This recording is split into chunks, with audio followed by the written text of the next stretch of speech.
Hello friends, welcome to my YouTube channel math teaching with Madhuri. आज हम linear equation in two variable के जो 4 marks के question होते हैं वो देखने वाले हैं, जो कि बहुत इंपॉर्टेंट एंड ज़्यादा वेटेज के होते हैं। और इसमें आपको मैं बताने वाली हूँ कि ये जो ग्राफिकल मेथड होती है जो 4 मार्क के लिए हमेशा 100% पूछी ही जाती है। यूनिट टेस्ट हो या बोर्ड पेपर हो, पूछी जाती है 100%। जो ग्राफिकल मेथड रहती है, यहाँ पर आपको 0, 1, 2, 3, 4 कुछ भी नंबर आप यहाँ पर एक्स की जगह पुट कर सकते हो, वो आपको ऑलरेडी पता है। लेकिन जब आप एक सीक्वेंस लेते हो 0, 1, 2 या फिर 2, 3, आप ऐसा नहीं कि 0, 1, 2 ही पुट करो। आपको पता है जब 0 पुट करते हैं तो वाई, एक्स पुट करते हो तो वाई की वैल्यू मिलती है वाई, या फिर अगर वाई की वैल्यू पुट की तो आपको एक्स की वैल्यू मिलती है। जो आप पुट करते हो उसकी जगह दूसरे वेरिएबल के आपको यहाँ पर वैल्यू मिलती है। लेकिन एंड तक देखना, क्योंकि मैं आपको यहाँ पर डिफरेंस बताने वाली हूँ कि अगर आपका ये सीक्वेंस क्या होता है, मिसमैच होता है, यानी कि अगर ये सीक्वेंस आपका कहीं तो भी गलत होता है तब वो भी आप यहाँ पर इस इक्वेशन में ढूंढ सकते हैं कि आपका सीक्वेंस कहाँ तो भी गलत हुआ है। लेकिन एंड तक देखना, क्योंकि सब कुछ सॉल्व करने के बाद ही मैं आपको वो डिफरेंस बता सकती हूँ। तो फर्स्ट देखो, यहाँ पर हमें x plus Y is equal to 6 और x minus Y is equal to 4 ये दो इक्वेशन दी है। तो हमें क्या करना होता है, x plus Y is equal to 6 और x minus Y is equal to 6, ये दो अलग अलग क्या करने पड़ते हैं। यहाँ हमें यहाँ पर x एंड y यहाँ पर ऐसे कॉलम बनाने पड़ते हैं, x y। अब यहाँ पर मैंने क्या किया, पहले x is equal to 0 put किया, तो x की जगह 0 पुट किया तो y इज इक्वल टू 6 मिला, तो y की जगह मैंने 6 लिखा।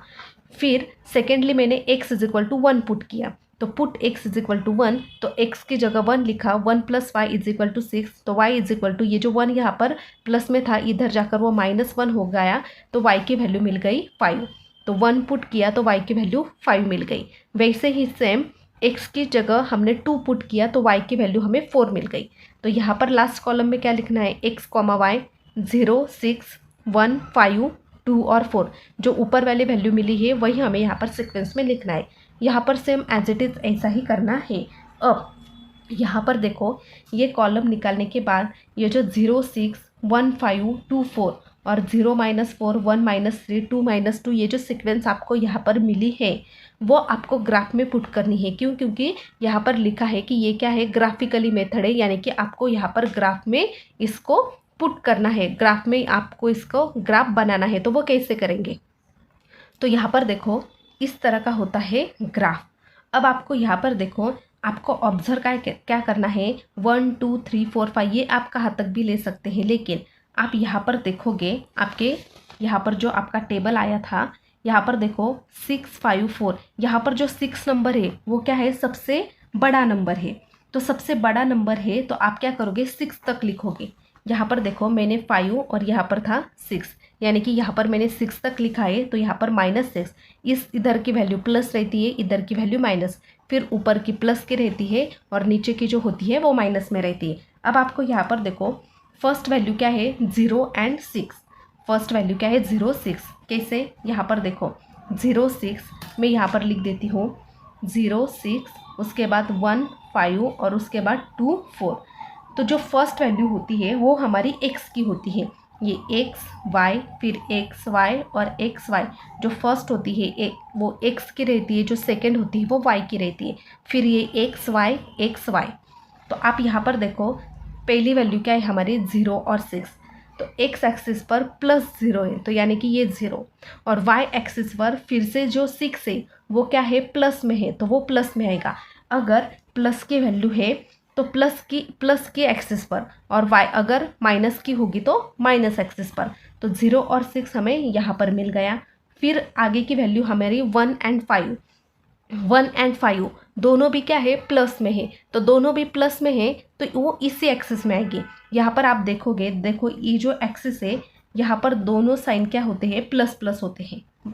अब यहाँ पर देखो ये जो x एक्सिस है यहाँ पर प्लस भी होता है और माइनस भी होता है। सेम यहाँ पर दोनों माइनस होता है, यहाँ पर ये दोनों प्लस होते हैं तो यहाँ पर दोनों माइनस होते हैं, और यहाँ पर प्लस और माइनस, यहाँ पर प्लस और माइनस होते हैं, यहाँ पर भी प्लस और माइनस, यहाँ पर दोनों प्लस और यहाँ पर दोनों माइनस, यानी कि एक प्लस और एक माइनस होगा तो यहाँ पर दोनों प्लस होंगे, तो यहाँ पर दोनों माइनस होंगे, तो इस एक्सिस पर वो आपको याद रखना है। और सबसे इम्पॉर्टेंट बात, यहाँ पर जो स्केल होती है वो आपको हमेशा लिखना है, क्योंकि इसके लिए हाफ मार्क्स होता है। ये जो स्केल आप लिखते हो उसके लिए आपको हाफ मार्क होता है। और स्केल आपको सिर्फ क्या लिखनी होती है, यहाँ पर 1 2 3 4 5 6 आपने यहाँ पर सीक्वेंस वाइज लिखा है, यानी कि 1 सेंटीमीटर पर आपने 1 ही लिखा है, तो 1 centimetre is equal to 1 unit. अगर आपने यहाँ पर 2 लिया होता, 2 4, अगर आपने 2 4 6 8 ऐसी सीक्वेंस ली होती तो आप क्या लिखते, 2 centimetre is equal to 1 unit. यहाँ पर 1 यूनिट ही आएगा, लेकिन यहाँ पर सिर्फ चेंज होगा। यहाँ पर 1 centimetre is equal to 1 unit लिया है आपने, तो आप वही लिखोगे। अब आगे का नंबर है 1 एंड 5, दोनों क्या है, प्लस में है, तो यहाँ पर ये एक्स एक्सिस का 1 और वाई एक्सिस का यहाँ पर 5, यानी कि 1 और 5, उसके बाद 2 और 4। इस तरह से आपको क्या करनी है, तीनों वैल्यू यहाँ पर पुट करनी है और यहाँ पर इसको लाइन बनानी है। उसके बाद जो आगे का इक्वेशन है आपका थर्ड वाला, उसके नंबर है 0 -4 3 1 -3 और 3 -2। आप यहाँ पर देखोगे ये सारे के सारे क्या है, 0 1 2, एक्स एक्सिस पर जो भी नंबर है वो सारे प्लस है। एक्स एक्सिस पर सारे नंबर क्या है, प्लस में है, तो ये प्लस में है, तो ये प्लस और माइनस यानी कि इस एक्सिस पर आएंगे। याद रखना, दोनों प्लस मतलब यहाँ पर, दोनों माइनस मतलब यहाँ पर। पहला प्लस में है और दूसरा माइनस में है तो ये यहाँ पर होगा, और पहला प्लस में और दूसरा माइनस में है तो वो यहाँ पर होगा। ऐसा आप इसको याद रख सकते हो। तो यहाँ पर ये दोनों वैल्यू हमने क्या की, पुट की, और हमने यहाँ पर उसको ग्राफ बना लिया। तो ग्राफ बना लिया तो यहाँ पर ये ज्वाइन होता है, और जो ज्वाइन होता है तो यहाँ पर देखो एक्स एक्सिस पर 5 पर वो क्या हो रहा है, ज्वाइन हो रहा है, तो यहाँ पर लिखा 5, और वाई एक्सिस पर यहाँ पर 1 पर वो टच हो रहा है, तो यहाँ पर लिखा 5 और 1, यानी कि 5 और 1 इसका क्या है, इंटरसेक्टिंग पॉइंट जो हमें लिखना था। इसलिए हमें लास्ट में क्या लिखना पड़ता है, the solution of X Y is equal to 5, 1। ये 5, 1 कहाँ से आया, हमारे ग्राफ से। जो इंटरसेक्टिंग पॉइंट होते हैं, जो इंटरसेक्ट करते हैं वो क्या होते हैं, 5 एंड 1। अब यहाँ पर और एक बात आपको समझनी है, ज़रूरी नहीं है कि आपको 0 1 2 ही लेना है। आप 0 ले सकते हैं, -1 लिख सकते हैं, -2 3 4 5 6 10 13 14 कुछ भी लिख सकते हैं, लेकिन याद रखना हमेशा 0 1 2 से स्टार्ट करना, क्योंकि छोटी वैल्यू होती है और कैलकुलेशन के लिए ईजी रहती है। सेकेंड क्वेश्चन जो है वो same as it is first question की तरह ही, इसलिए उसकी कंसेप्ट में नहीं बताऊंगी, डायरेक्टली थर्ड क्वेश्चन बताऊंगी। थर्ड नंबर का क्वेश्चन कंसेप्ट भी सेम है, लेकिन यहाँ पर क्या हुआ है वो देखो। यहाँ पर हम हमेशा क्या करते हैं, 0 1 2, 0 1 और 2 पुट करते हैं। अब यहाँ पर मैंने -1 और -2 क्यों लिया वो यहाँ पर याद रखो। यहाँ पर मैंने -1 एंड -2 इसलिए लिया, देखो अगर मैं यहाँ पर 0 पुट किया तो 0 आ गया। अब सेकेंडली यहाँ पर देखो पुट y इज इक्वल, अब यहाँ पर देखो मैंने क्या किया है, हम हमेशा x पर पुट करते थे, हम हमेशा क्या करते, पुट वैल्यू x पुट करते थे। यहाँ पर मैंने क्या किया, y पे पुट किया। क्यों, क्योंकि आपको ये समझ में आया कि अगर मैंने 0 भी पुट किया, यहाँ पर मैंने y की जगह भी पुट किया और x की जगह भी पुट किया तो वैल्यू हमें मिलती है। तो यहाँ पर देखो y मैंने 0 1 2 ही लिया है, यहाँ पर कोई भी चेंजेस नहीं किया है। तो यहाँ पर अगर 0 1 2 पुट किया तो हमें x की वैल्यू मिल गई। y मैंने 0 पुट किया तो x हमें 0 मिल गया। y मैंने 1 पुट किया तो वह हमें -1 मिल गया। यहाँ पर देखो x कितना मिल गया, -1। फिर हमने y की वैल्यू 2 पुट की तो x की वैल्यू हमें -2 मिल गई। यहाँ पर देखो x की वैल्यू -2 मिल गई। अब यहाँ पर देखो y की जगह, यहाँ पर y मैंने 0 1 2 पुट किया, लेकिन यहाँ पर 1 3 एंड 5 पुट किया। ऐसा मैंने क्यों किया, यहाँ पर 0 नहीं लिया। अगर मैं यहाँ पर y इज इक्वल टू 0 लेती तो x की वैल्यू क्या मिलती, अगर मैंने y की जगह यहाँ पर 0 पुट किया होता तो यहाँ पर देखो x की वैल्यू हमें 9/2 यानी कि 2 4 8 बचा 1 4.5, यहाँ पर ऐसी वैल्यू हमें मिलती। अब यहाँ पर देखो ज़्यादातर आप ये याद रखो कि आपको वैल्यू पॉइंट में नहीं लानी है। क्यों, क्योंकि बहुत बच्चे होते हैं जो ग्राफ में पॉइंट में वैल्यू कंफ्यूज हो जाते हैं और अगर आपकी एक लाइन भी इधर से उधर हो गई तो आपका ग्राफ का जो इंटरसेक्टिंग पॉइंट होता है वो आपका गलत होता है और वहाँ पर आपका 1 मार्क्स कट होता है।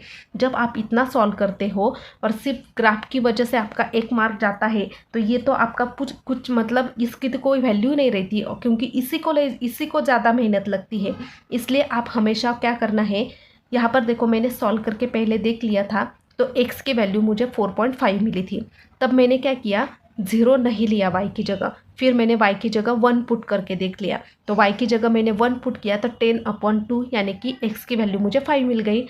उसके बाद फिर मैंने क्या किया, जैसे हम y की वैल्यू 1 तो y की वैल्यू यहाँ पर 2 लेनी थी, तो मैंने y की वैल्यू 2 यहाँ पर पुट करके देखी। तो यहाँ पर देखो 2x minus 2 is equal to 9 यानी कि 2x इज इक्वल टू 9, ये माइनस इधर गए तो वो +2 हो गए।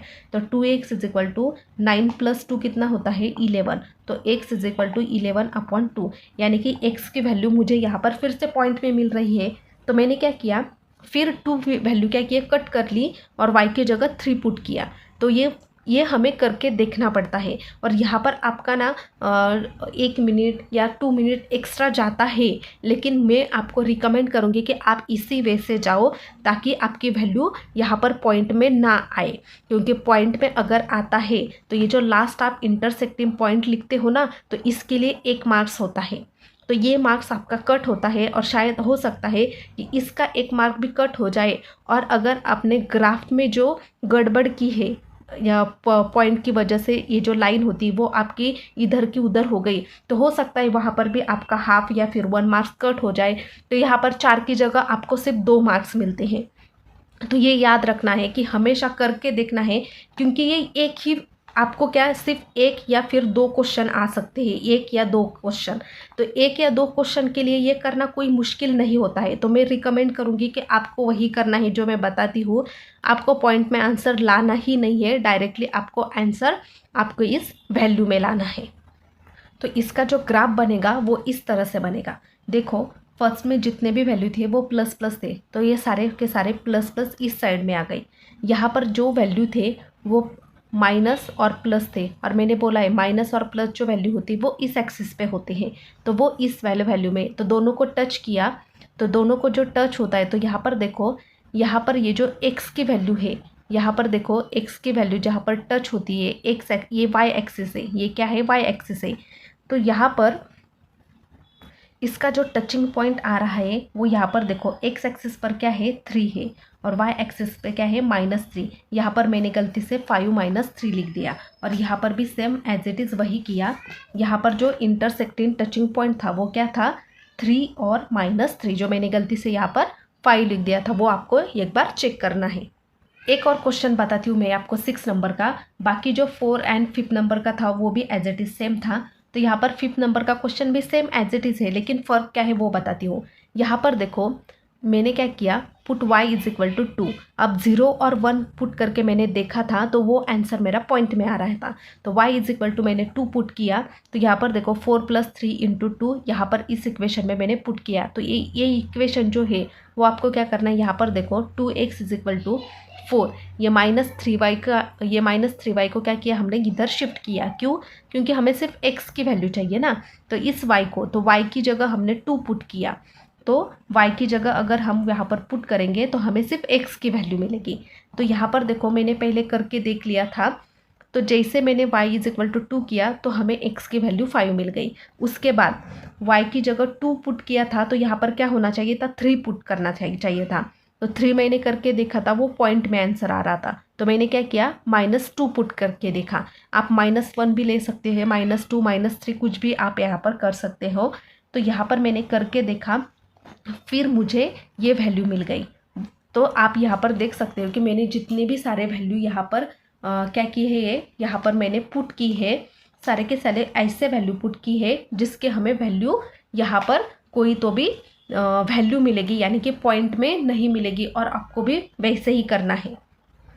मैंने आपको बोला था कि मैं आपको सीक्वेंस बताऊंगी कि आप कैसे चेक कर सकते हो कि आपकी कोई वैल्यू गलत हुई है। यहाँ पर देखो 0 1 2 और 0 1 2 अगर हम पुट करते हैं तो यहाँ पर देखो 6 5 4 यानी कि 4 5 6 0 1 2 ऐसे सीक्वेंस में लेते हैं तो 4 5 6 इस ऐसे और ऐसे सीक्वेंस में हमें वैल्यू मिलती है। फिर हम अगर 0 1 2 ऐसे पुट करते हैं, देखो 0 1 2, इसका -2 मिला, -3 मिला, -4 मिला, यानी कि कुछ तो भी सीक्वेंस में हमें यहाँ पर वैल्यू मिलती है। सेकंड में भी देखो 0 1 2, तो यहाँ पर क्या आया 3 4 5, सीक्वेंस में ही आया 0 1 2 -1 -2 -3। तो आपको ये याद रखना है कि जब भी आपको इस सीक्वेंस में वैल्यू पुट करते हैं तो नीचे की वैल्यू आपको सीक्वेंस में ही मिलती है। एक्स की वैल्यू सीक्वेंस में पुट करोगे तो वाई की वैल्यू आपको सीक्वेंस में ही मिलेगी। ये या इसकी ट्रिक है जो आपको याद रखनी है, लेकिन कब? जब आप सिर्फ सीक्वेंस में वैल्यू पुट करते हैं तब। प्रैक्टिस सेट 1.3 में आपको क्रैमर्स रूल के क्वेश्चन दी है। आपको वो बड़े लगते हैं और आपको लगता है कि 4 मार्क्स के लिए पूछे जाते हैं, लेकिन नहीं, वो हमेशा 3 मार्क्स के लिए पूछा जाता है। कभी अगर 4 मार्क्स के लिए पूछा गया तो वो कभी कभार होगा, लेकिन जनरली वो 3 मार्क्स के लिए ही पूछा जाता है। 4 मार्क्स के लिए क्रैमर्स रूल का क्वेश्चन नहीं पूछता। तो डायरेक्टली हम प्रैक्टिस सेट 1.4 की तरफ जाएंगे। प्रैक्टिस सेट 1.4 का फर्स्ट नंबर का क्वेश्चन जो है वो इम्पोर्टेंट है। यहाँ पर देखो 2/x - 3/y = 15 and 8/x + 5/y = 77। ये इक्वेशन हमें सॉल्व करना है साइमल्टेनियस इक्वेशन से। अब यहाँ पर देखो दोनों इक्वेशन कॉम्प्लिकेटेड दिख रहे हैं आपको, क्यों? क्योंकि डिवाइड में क्या है, x एंड y है। तो आपको प्रॉब्लम किससे है? x एंड y से, x एंड y से। अगर इक्वेशन डायरेक्ट 2 - 3 = 15 ऐसा कुछ दिया होता तो आप आसानी से सॉल्व कर सकते थे, क्योंकि साइमल्टेनियस इक्वेशन आपको ऑलरेडी आता है। तो आपको दिक्कत x एंड y से होती है ना, तो आपको क्या करना है, यहाँ पर अगर हमने 2 को साइड में लिखा, यहाँ पर देखो 2/x है, 2 को अगर हमने साइड में लिखा तो यहाँ पर क्या बचेगा, 1 बचेगा। फिर हमने 3 को साइड में लिखा तो यहाँ पर क्या बचेगा, 1/y = 15। Same as it is 8 को हमने साइड में लिखा तो 1/x यहाँ पर बचेगा। 5 को हमने साइड में लिखा तो यहाँ पर 1/y बचेगा। यानी कि आप यहाँ पर देख सकते हैं 1/x 1/y, फिर से यहाँ पर 1/x 1/y, यानी कि दोनों तरफ 1/x 1/y 1/x 1/y बच रहा है। कब? जब हम इसके जो कोएफिशिएंट है ऊपर के 2 3 उसको अगर हम साइड में लिखते हैं तब। तो यहाँ पर देखो हमने इस इक्वेशन को इक्वेशन नंबर 1 और इक्वेशन नंबर 2 पुट किया। 2 को हमने साइड में लिखा तो 1/x बच गया, फिर -3 को 1/y, फिर सेकंड वाले इक्वेशन को 8 को बाजू में लिखा तो 1/x 1/y। यहाँ पर देखो ये और ये सेम टर्म है, ये और ये क्या है, सेम टर्म है। तो दोनों सम टर्म को क्या करेंगे हम, 1/x को यम पुट करेंगे और 1/y को यन पुट करेंगे। अब हम x y z कोई भी वैल्यू पुट कर सकते हैं, लेकिन यहाँ पर देखो x एंड y ऑलरेडी हमें यहाँ पर इक्वेशन में है, तो हम पुट करेंगे p और n। p क्यू भी पुट कर सकते हैं, सिर्फ x एंड y नहीं होना चाहिए क्योंकि वो ऑलरेडी इक्वेशन में है। तो 1/x को हमने अगर यम पुट किया तो यहाँ पर देखो 2 एज इट इज़ लिखा, इस 1/x की जगह यम लिखा, क्योंकि 1/x क्या है हमारा, अभी यम है। -3 एज इट इज़ लिखा, 1/y की जगह यन लिखा = 15। अब आप यहाँ पर देखोगे ये 3 और 4 जो इक्वेशन है वो हमें ऑलरेडी साइमल्टेनियस इक्वेशन जैसा दिख रहा है, छोटा दिख रहा है। अब साइमल्टेनियस इक्वेशन में क्या रूल होते हैं कि ये जो दोनों कोएफिशिएंट होते हैं यम यम, यन और यन, इस यम का कोएफिशिएंट इस यम के साथ मैच होना चाहिए, या फिर इस यन का कोएफिशिएंट इस वाले यन के साथ मैच होना चाहिए। अब आप यहाँ पर देखोगे यहाँ पर दोनों भी यम सेम नहीं है, तो इसको हम सेम कर सकते हैं। कैसे? इस 2 को हम 4 से मल्टीप्लाई करते हैं तो 4 × 2 कितना होगा, 8। यानी कि यहाँ पर अगर हम 4 से मल्टीप्लाई करते हैं तो 8m आ सकता है, लेकिन सिर्फ अगर हमें मल्टीप्लाई करना है तो सारे इक्वेशन को मल्टीप्लाई करना पड़ता है, किसी एक टर्म को हम मल्टीप्लाई नहीं कर सकते, ये मैथ का रूल है। तो अगर किसी इक्वेशन में हमें 4 से मल्टीप्लाई करना है तो सारे वैल्यू को मल्टीप्लाई करना पड़ता है। तो यहाँ पर हम लिखेंगे मल्टीप्लाई इक्वेशन 3/4। तो इसको हमने 4 से मल्टीप्लाई किया तो 4 × 2 8m, 4 × 3 12 और 4 × 15 60 आ गया। यानी कि यहाँ पर देखो ये जो 4 नंबर का और 5th नंबर का जो इक्वेशन है वो 8m हमें क्या मिल रहा है, m की कोएफिशिएंट सेम मिल रही है। तो यहाँ पर देखो आगे क्या करना है, 8m और दूसरा 8m, दोनों की वैल्यू क्या है, सेम है। जब सेम वैल्यू होती है, सॉरी सेम साइन होता है, वैल्यू नहीं, सेम वैल्यू और सेम साइन होता है, तब हम सब्सट्रैक्ट करते हैं। तब हम क्या करते हैं, सब्सट्रैक्ट। तो हमने इस कोई भी 4 में से 5 आप सब्सट्रैक्ट करो और 5 में से 4 सब्सट्रैक्ट करो। किसी में कोई एक वैल्यू में, कोई एक इक्वेशन में दूसरा इक्वेशन क्या करना है, सिर्फ आपको सब्सट्रैक्ट करना है। तो हमने इक्वेशन 5 इक्वेशन 4 में से सब्सट्रैक्ट किया। तो यहाँ पर देखो सब्सट्रैक्शन में फिर आपको ये बात याद रखनी है कि सब्सट्रैक्ट करते समय अगर आप यहाँ पर सब्सट्रैक्ट करते हो तो ये नीचे वाले साइन चेंज होते हैं। देखो यहाँ पर 8 प्लस में था तो वो माइनस हो गया, ये प्लस में था तो माइनस हो गया, ये प्लस में था तो माइनस हो गया। अगर यहाँ पर एडिशन होता, अगर हम यहाँ पर एडिशन करते तो ये साइन चेंजेस नहीं होते, सिर्फ सब्सट्रैक्शन में ये साइन चेंजेस होते हैं। तो यहाँ पर ये +8 और -8 कैंसिल हो गया, -12 -5 -17 हो गए, 60 -77 -17 हो गए। ये माइनस और ये माइनस कैंसिल हो गया, 17/17 यानी कि n = 1। अब ये वैल्यू हमें या तो 4 इक्वेशन में या फिर 5th नंबर के या फिर 3 किसी भी इक्वेशन में हमें यहाँ पर पुट करनी है। तो हमने क्या किया, 3 इक्वेशन में पुट किया। तो हमें 3 इक्वेशन में पुट किया तो हमें मिला, तो यम की वैल्यू कितनी मिली हमें यहाँ पर 9। अब आपको पता है कि इक्वेशन में वैल्यू कैसे पुट करनी है। तो ये इस तरह से आपको क्या करना है, ये इक्वेशन सॉल्व करना है। फिर से बताती हूँ, अब नेक्स्ट वाले इक्वेशन में बताती हूँ कि आपको एग्जैक्टली फिर से करना क्या है। और एक कंसेप्ट रह गई। अब यहाँ पर देखो, हमने 1/x को क्या पुट किया था, यम पुट किया था। तो हमें आगे क्या करना है, जो यम और यन की वैल्यू हमें मिली वो हमें 1/x = यम और यन, ये हमने यहाँ पर लिखा था। तो 1/x, यम की जगह 9 पुट करना है और यन की जगह 1 पुट करना है। तो 1 = 9, ये x यहाँ पर डिवाइड में है तो ये इसके मल्टीप्लाई में जाएगा। सेम यहाँ पर y डिवाइड में है तो 1 के मल्टीप्लाई में चला गया। तो 1 = 9x और 1 = y। तो x की वैल्यू चाहिए थी हमें, तो x = 1। ये 9 इधर फिर से क्या हुआ, डिवाइड में गया, क्योंकि वो क्या है यहाँ पर इनटू में है। तो इस तरह से वो वैल्यू फिर से हमें पुट करनी है और x एंड y की सेपरेट वैल्यू यहाँ पर निकालनी है, 1/9 एंड 1। क्वेश्चन नंबर 2 भी बहुत आसान क्वेश्चन है। यहाँ पर देखो आपको क्या करना है, 10 को क्या करना है, साइड में लिखना है। देखो 10, 1/xy 1/x - y। तो आप यहाँ पर 1/x + y को यम पुट करेंगे और 1/x - y को यन पुट करेंगे, क्योंकि आप यहाँ पर देखो, यहाँ पर भी 1/x + y, यहाँ पर भी 1/x + y, यहाँ पर भी 1/x - y और यहाँ पर भी 1/x - y। दोनों के टर्म क्या आ रही, सेम आ रही। तो किसी को यम पुट करेंगे और एक को यन पुट करेंगे। तो यम और यन पुट करेंगे, फिर से दोनों वैल्यू देखेंगे कि यहाँ पर दोनों के डिजिट सेम है या नहीं, कोएफिशिएंट सेम नहीं है तो मल्टीप्लाई करेंगे। मल्टीप्लाई करने के बाद दो हमें साइमल्टेनियस इक्वेशन मिलेंगे। तो साइमल्टेनियस इक्वेशन में दोनों अगर सेम वैल्यू आती है तो हम सब्सट्रैक्ट करेंगे और डिफरेंट आती है तो एडिशन करेंगे और फिर से यम और यन की वैल्यू निकालेंगे। फिर वो यम एंड यन की वैल्यू यहाँ पर जो रिप्लेस किया था, यहाँ पर यम की वैल्यू पुट करेंगे और यन की वैल्यू पुट करेंगे तो हमें यहाँ पर x एंड y की वैल्यू मिल जाएगी। क्वेश्चन नंबर 3 में भी देखो, यहाँ पर अगर आपने 27 साइड में लिखा तो यहाँ पर बचता है 1/x - 2 प्लस 31 को फिर से बाजू में लिखा तो वो बचता है 1/y + 3।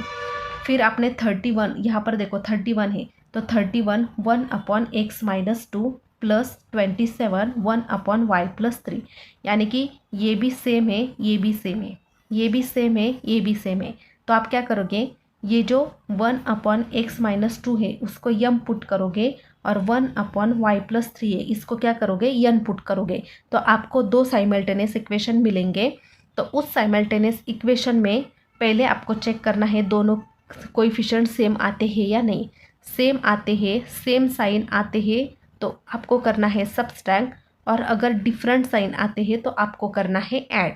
फिर आपको या तो यम की वैल्यू मिलेगी या फिर यन की। जो वैल्यू आती है वो वैल्यू आप करना, जो वैल्यू आपको आती है वो किसी एक इक्वेशन में पुट करनी है।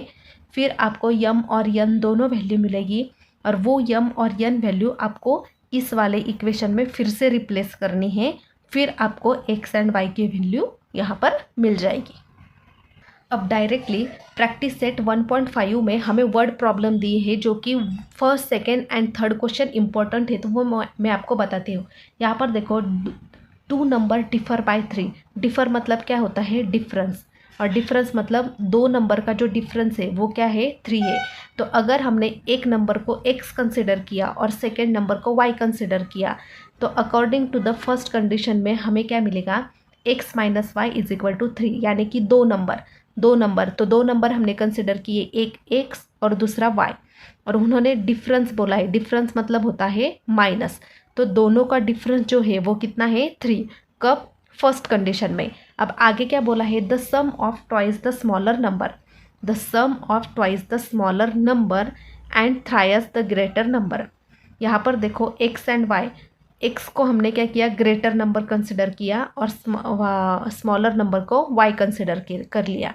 तो यहाँ पर क्या लिखा है? Sum of twice the smaller number. Sum of twice the smaller number, twice the smaller number मतलब 2y, और ग्रेटर द और थ्राइस द ग्रेटर नंबर मतलब 3x plus 2y is equal to 19। Find the number. तो वो number कौन से, वो हमें फाइंड करने हैं। तो यहाँ पर देखो, 2 इक्वेशन हमने बना लिए, एक फर्स्ट एंड सेकेंड। दोनों इक्वेशन क्या है? साइमल्टेनियस है, ऐसा हम प्रूव करेंगे। तो यहाँ पर देखो, यहाँ पर इसका भी कोएफिशिएंट सेम नहीं है और इसका भी नहीं, और y का भी कोएफिशिएंट सेम नहीं और इसका y का भी नहीं। तो हम क्या करेंगे? यहाँ पर किसी एक का कोएफिशिएंट सेम कर लेंगे। तो यहाँ पर मैं हमेशा क्या करते हैं? हम x का कोएफिशिएंट सेम करते हैं। यहाँ पर मैंने y का कोएफिशिएंट सेम किया है। तो यहाँ पर देखो, y का कोएफिशिएंट यहाँ पर क्या है? 2 है। तो इधर भी हमें 2 चाहिए। तो इधर 2 लाने के लिए हमें इसको 2 से मल्टीप्लाई करना पड़ेगा। जो वैल्यू हमें चाहिए उस वैल्यू से हम मल्टीप्लाई करते हैं। तो इक्वेशन 1 को हमने 2 से मल्टीप्लाई किया, तो 2x minus 2y is equal to 6। तो यहाँ पर देखो 2y आ गया। तो अगर अब हम इस इक्वेशन के साथ ये वाला इक्वेशन देखेंगे, ये वाला इक्वेशन नहीं देखेंगे। तो यहाँ पर देखो, 3x 2x minus plus 2y minus 2y। तो यहाँ पर देखो, यहाँ पर साइन डिफरेंट है। मैंने क्या बोला है कि जब साइन दोनों सेम होते हैं तब हम सब्सट्रैक्ट करते हैं, और जब वैल्यू डिफरेंट होते हैं तब हम प्लस करते हैं। तो यहाँ पर प्लस है 2y को, और इस 2y को माइनस है। तो डिफरेंट साइन है, इसलिए हमने क्या किया? इसको ऐड किया। और जब ऐड करते हैं तब साइन यहाँ के चेंजेस नहीं होते, वो एज इट इज़ रहते हैं। तो ये प्लस 2y और माइनस 2y कैंसिल हो गए। 3x plus 2y 5x is equal to, दोनों को प्लस किया 25। तो x की वैल्यू हमें मिल गई 5। तो x की वैल्यू 5 मिल गई, तो वो किसी एक इक्वेशन में पुट करेंगे, 1 में 2 में। तो हमने 1 में किया, तो y की वैल्यू हमें मिल गई 2। तो ग्रेटर नंबर था हमारा x जो मिल गया 5, और स्मॉलर नंबर था y, तो वो मिल गया हमें 2। सेकेंड है एक्टिविटी। ये एक्टिविटी ऑलरेडी एग्जाम में आ चुकी है। देखो यहाँ पर क्या लिखा है? I am a rectangle. Rectangle का मतलब क्या होता है कि ये जो साइड होती है इस साइड से क्या होती है? इक्वल, और ये जो ऊपर वाली साइड होती है इस नीचे वाले साइड से क्या होती है? इक्वल। यानी कि हम ऐसा बोल सकते हैं कि ये जो 2x प्लस वाई प्लस 8 है वो इक्वल है 4x माइनस वाई से, बराबर। अब ये जो 2y है, 2y इक्वल है किससे? x प्लस 4 से। क्यों? क्योंकि ये वाली साइड दोनों क्या है? सेम होती है, इक्वल होती है रेक्टेंगल में, और ये साइड सेम होती है, यानी कि opposite sides are equal for rectangle. अब हमें पहले रेक्टेंगल सॉल्व करना है, तो हम क्या करेंगे? यहाँ पर देखो मैंने क्या लिखा, same as it is, 2x plus Y plus 8, 4x minus Y, 4x minus Y, दोनों क्या है? सेम है। दोनों सेम है, तो यहाँ पर जो 2y है, यहाँ पर देखो ये 2y कहाँ से आया? यहाँ पर देखो 2x प्लस वाई प्लस 8, इस y को अगर मैंने इधर लिया तो ये क्या होगा? प्लस y होगा। यहाँ पर क्या किया है मैंने? सिर्फ ये वाली साइड और इस वाले साइड को इक्वेशन नंबर 1 नाम दिया, और ये जो x प्लस 4 और 2y है इस साइड को मैंने क्या किया? यहाँ पर सेकेंड नंबर इक्वेशन पुट कर लिया। क्यों? क्योंकि opposite sides of rectangle are same. ये अपोजिट साइड है, ये जो साइड है वो क्या है? Opposite side. ये और ये इक्वेशन इक्वल किया, ये और ये इक्वेशन इक्वल किया। अब आगे क्या बोला है हमें? Find the values of x and y। यहाँ पर हमें एक्स एंड वाई की वैल्यू निकालनी है। तो एक्स एंड वाई वैल्यू निकालने के लिए हमें क्या चाहिए होता है, दो साइमल्टेनियस इक्वेशन। अब यहाँ पर देखो फर्स्ट हमारे पास क्या है, 2x + y 8 = 4x - y, ये वाला इक्वेशन है। तो मैंने क्या किया, यहाँ पर ये जो इक्वेशन है हम कभी भी क्या करते हैं, वेरिएबल एक साइड में और जो नंबर्स होते हैं वो एक साइड में। तो यहाँ पर मैंने ये 8 नंबर एज इट इज़ लिखा, यहाँ पर 8, और यहाँ पर जो 4x - y वो एज इट इज़ लिखा। अब यहाँ पर 2x और +y, ये जो दोनों प्लस में इधर जाकर वो क्या हो गया, माइनस, यानी कि -2x - y। तो यहाँ पर 8 = यहाँ पर देखो 4x में से 2x चला गया, तो यहाँ पर क्या बचेगा, 2x, और ये -y और ये -y -2y हो जाएगा। ठीक है, तो यहाँ पर जो वैल्यू मिलेगी हमें, तो यहाँ पर देखो, यहाँ पर ऐसा हम लिख सकते हैं 2x - 2y = 8। तो ये वैल्यू और ये वैल्यू, तीनों वैल्यू क्या है, इवन है। और हम इसको 2 से अगर डिवाइड करेंगे, इसको भी मैंने 2 से डिवाइड किया, 2 से किया, तो यहाँ पर बचेगा x - y = 2 4 × 8, यानी कि यहाँ पर 4। तो इसको मैंने छोटा कर लिया, तो यहाँ पर आ गया x - y = 4। तो ये इक्वेशन बन गया हमारा थर्ड इक्वेशन। अब हमारा आगे का जो सेकेंड इक्वेशन था, x + y = 2y, देखो x + y = 2y है। तो इसको हम कैसे लिख सकते हैं, यहाँ पर x + 4 है, यहाँ पर y नहीं, यहाँ पर क्या है, x + 4। अब हमें 4 इधर चाहिए, बराबर। तो x ये इधर लेंगे तो -2y हो जाएगा, और ये 4 इधर भेजेंगे तो वो -4 हो जाएगा, यानी कि x - 2y = -4। यहाँ पर देखो x - 2y -4, यानी कि ये 3 नंबर का और 4 नंबर का साइमल्टेनियस इक्वेशन हमें मिल गया। जब हमें साइमल्टेनियस इक्वेशन मिल जाता है तब हमें x एंड y की वैल्यू मिल जाएगी। कैसे, यहाँ पर देखो x - y और x + y, x का कोएफिशिएंट सेम है और सेम साइन है, तब हम क्या करते हैं, सब्सट्रैक्ट करते हैं। तो सब्सट्रैक्ट किया, सब्सट्रैक्ट करने में यहाँ पर साइन चेंजेस होते हैं, तो यहाँ पर हमें y की वैल्यू मिल गई। फिर हमने y की वैल्यू या तो 3 में या 4 में पुट की, तो दोनों में से किसी एक में वैल्यू हमने पुट की, तो वो हमें क्या मिली, x = 12 मिल गया, बराबर। अब तो यहाँ पर हमने x एंड y की वैल्यू पुट की, फाइंड की, तो x की वैल्यू मिली हमें 12 और y की वैल्यू मिली हमें 8। अब हमें फाइंड करना है, find my perimeter and area. Find my perimeter मतलब रेक्टेंगल का पेरीमीटर और रेक्टेंगल का एरिया। रेक्टेंगल का एरिया का फॉर्मूला होता है area of rectangle = L × B, यानी कि L × B। तो L × B करने के लिए हमें लेंथ पता होना चाहिए। अब देखो लेंथ जो है वो क्या है, 4x - y, यानी कि देखो इस तरह से हमारा रेक्टेंगल था, तो लेंथ मतलब क्या होती है, ये वाली जो होती है वो होती है लेंथ। तो यहाँ पर 4x - y दिया था और यहाँ पर बड़ा वाला इक्वेशन था, तो हमने ये वाला इक्वेशन लो या ये वाला इक्वेशन लो, एक ही बात है, लेकिन हम कौन सा लेंगे, जो छोटा वाला है। तो 4 × x की वैल्यू 12 और y की वैल्यू 8 पुट की, तो हमें लेंथ मिल गई 40 यूनिट। अब ब्रीथ क्या होती है, जो ये वाली होती है वो ब्रीथ होती है। तो इधर का जो था वो 2y था और इधर का शायद x + 4 था, तो जो छोटा है वो हमने लिया 2y। तो ब्रीथ हमें कितनी मिली, 16 यूनिट। अब हम एरिया ऑफ रेक्टेंगल में यहाँ पर L × B की वैल्यू 14 × 16 पुट की, तो वो हमें मिल गई 640 स्क्वायर यूनिट। और पेरीमीटर ऑफ रेक्टेंगल का फॉर्मूला होता है रेक्टेंगल का 2 × L + B, यानी कि यहाँ पर भी हमें L + B चाहिए। तो 40 + 16 = 2 × 56, तो वो मिल गए हमें 112 यूनिट। तो इतने क्वेश्चन आपके कंसेप्ट के लिए और यूनिट टेस्ट के बेस के लिए सफिशिएंट है। अगर इतने भी करोगे 4 मार्क्स के, तो आई एम श्योर आपको 20 आउट ऑफ 20 मिलेंगे। लेकिन जब आप 1 मार्क्स, 2 मार्क्स, 3 मार्क्स, 4 मार्क्स सारे के सारे वीडियो देखोगे, आपके लिए मैंने सीरीज स्टार्ट की थी, पहले भी बोला था, अब भी बोल रही हूँ कि देख लेना, क्योंकि आपके लिए वो इम्पॉर्टेंट है, इसलिए मैंने वो वीडियो बनाई है। ये वीडियो कैसे लगा वो कमेंट में आपको ज़रूर बताना है। वीडियो अच्छा लगा तो लाइक, शेयर एंड सब्सक्राइब ज़रूर करना है, और आपको आपके दोस्तों को भी बोलना है कि लाइक, शेयर और सब्सक्राइब करना। फिलहाल के लिए थैंक यू सो मच, मिलते हैं नेक्स्ट लेक्चर में।